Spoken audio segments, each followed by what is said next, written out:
Hi hello ನಮಸ್ತೆ ಸ್ನೇಹಿತರೆ, ಭಾನುವಾರದ ಸಂಚಿಕೆಯಲ್ಲಿ ಚೈತ್ರಾ ಕುಂದಾಪುರ ಅಥವಾ ಐಶ್ವರ್ಯ ಈ ಇಬ್ಬರಲ್ಲಿ ಯಾರಾದರೂ ಒಬ್ಬರು ಬಿಗ್ ಬಾಸ್ ಮನೆಯಿಂದ ಹೊರಬರುತ್ತಾರೆ ಅಂತ ಹೇಳಲಾಗ್ತಾ ಇತ್ತು. ಆದರೆ ಕೊನೆಗೆ ಇಬ್ಬರು ಕೂಡ ಸೇಫ್ ಆಗಿದ್ದಾರೆ. ಇದರ ಜೊತೆಗೆ ಬಿಗ್ ಬಾಸ್ ಮನೆಗೆ ಇವತ್ತು ಸೀಸನ್ 10ರ ಸ್ಪರ್ಧಿಗಳು ಆಗಮಿಸಿದ್ದಾರೆ.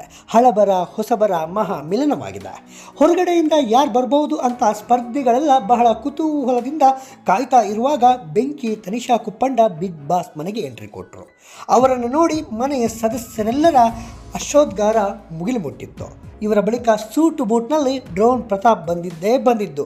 ಹಾಗೆ ಬರ್ತಾನೆ ಚೈತ್ರಾ ಕುಂದಾಪುರ ಅವರಿಗೆ ಟಾಂಗ್ ಕೊಟ್ಟರು ಡ್ರೋನ್ ಪ್ರತಾಪ್ ಅವರು. ಚೈತ್ರಕ್ಕ ಅಣ್ಣ ಅಂತೇನು ಕರಿಬೇಡಿ ಎಂದರು ಡ್ರೋನ್. ಬಿಗ್ ಬಾಸ್ ಸ್ಪರ್ಧಿಗಳಿಗೆ ಸರ್ಪ್ರೈಸ್ ಜೊತೆ ಮಜಾ ಕೂಡ ಕಾದಿತ್ತು. ಯಾಕಂದರೆ ಚುಟು ಚುಟು ಅಂತೈತಿ ಅನ್ನೋ ಸಾಂಗಿಗೆ ಹನುಮಂತು ಮತ್ತು ತನಿಷಾ ಕುಪ್ಪಂಡ ಸಖತ್ತಾಗಿ ಸ್ಟೆಪ್ ಹಾಕಿದರು. ತುಕಾಲಿ ಸಂತೋಷ್ ಫುಲ್ ಜಾಲಿಯಾಗಿ ಇರುವಾಗ ಬಿಗ್ ಬಾಸ್ ವಿಶೇಷ ಮನವಿ ಮಾಡಿದ್ದಾರೆ. ಸಂತು ಪಂತು ಜೋಡಿ ಎತ್ತುಗಳು ಇಬ್ಬರು ಇರದೇ ಹೋದರೆ ಅಪೂರ್ಣತೆ ಭಾವ ಕಾಡುತ್ತೆ ಎಂದು ಬಿಗ್ ಬಾಸ್ ಹೇಳುತ್ತಿದ್ದಂತೆ ಮೇನ್ ಡೋರಿಂದ ವರ್ತೂರ್ ಸಂತೋಷ್ ಎರಡು ಕೈಯಲ್ಲಿ ಬೀನ್ ಬ್ಯಾಗ್ ಇಟ್ಕೊಂಡು ಎಂಟ್ರಿ ಕೊಟ್ಟರು.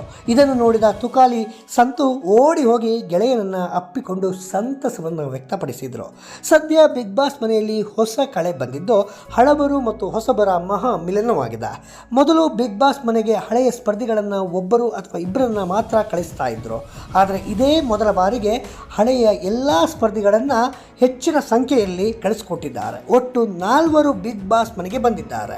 ತಾವೆಲ್ಲ ಹೇಗೆ ಆಡಿದ್ದರು, ಈಗ ನೀವು ಹೇಗೆ ಆಡಬೇಕು ಎಂದು ಸೀಸನ್ 10ರ ಸ್ಪರ್ಧಿಗಳು ಈಗಿನವರಿಗೆ ಹೇಳ್ಕೊಡ್ಬೋದು. ಜೂನಿಯರ್ ಸ್ಪರ್ಧಿಗಳ ಆಟಕ್ಕೆ ಹೊಸ ಟಚ್ ಅಂತ ಸೀನಿಯರ್ ಸ್ಪರ್ಧಿಗಳು ಕೊಡ್ತಾ ಇದ್ದಾರೆ. ಈ ಬಗ್ಗೆ ನಿಮ್ಮ ಅಭಿಪ್ರಾಯ ಏನು? ಕಾಮೆಂಟ್ ಮಾಡಿ.